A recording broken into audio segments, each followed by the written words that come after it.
আমার কিচেন গার্ডেনে কি গাছ হবে এই জলের ভিতরে। সব এই যে পুরা আমার পা ডুবে যাচ্ছে, এই যে এত পর্যন্ত তো জল আমার এদিকে ওদিকে সারা বাগানে। কি পেলে আমার গাছগুলো হবে। আজকে বেরোবো চন্দ্রপুরের জন্য। আর দেখুন সকালেতে যাকে আমি চন্দ্রপুর যদি যেতে হয় তাহলে আমি 6টার সময় বেরোই, 7টা বেজে গেছে। এই যে যা বৃষ্টি একটু কোনোরকম কমছে, আমি আসছি একটু বেগুনের চারাগুলো নিয়ে যাবো মার জন্য। আর দেখেন জল, এই জলে তো আমার গাছ এমনি খারাপ হয়ে যাবে। আর প্রথমবার এই যে মারাঠওয়াড়ায় আমি দেখলাম যে এত বৃষ্টি, এত বৃষ্টি। মে মাসেতে শুরু হলো, 15th মে থেকে শুরু হলো, আর যে চালু চালু চালু, থামার কোনো নাম নাই।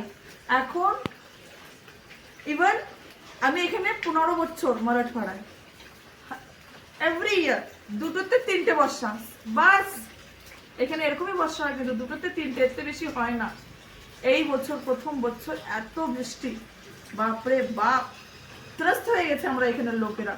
রোড वगैरह এত খারাপ হয়ে গেছে বর্ষার জন্য, আসা যাওয়া খুবই মানে প্রবলেমেটিক। দেখো এখানে কত জল, কি করে আমার গাছ হবে। আমি তো সেই টেনশন, এখন যে বাড়িতে যাব এই জল তো উঠে ফেলতেও পারবো না। এই যে আবার শুরু হয়ে গেল। আমি আসি করে বেগুনের চারা নেবো সেই জন্য।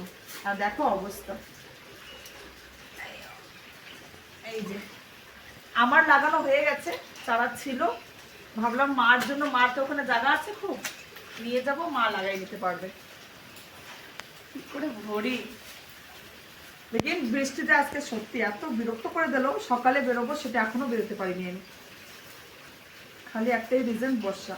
আর মা বারবার ফোন করছে, বেরোছিস বেরোছিস। কি করে বেরোই এত বর্ষার ভিতরে, এত কাটা না এই বেগুন গাছে। দেখো এটা ফোটা ছিল বলে আর একটা নিয়ে আসছি। আর এই কাদার জন্য না ফাইনালি টায়ার শুরু হয়ে গেছে আবার। কখন বেরোবো আর এই রাস্তাতে কি করে মানে করবো দেখা যাক।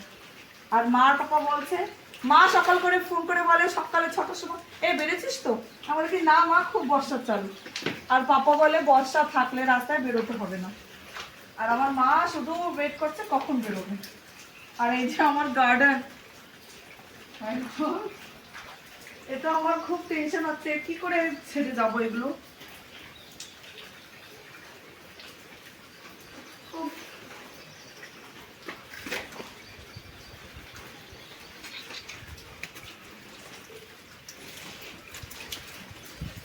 সব জিনিসগুলো নষ্ট হবে।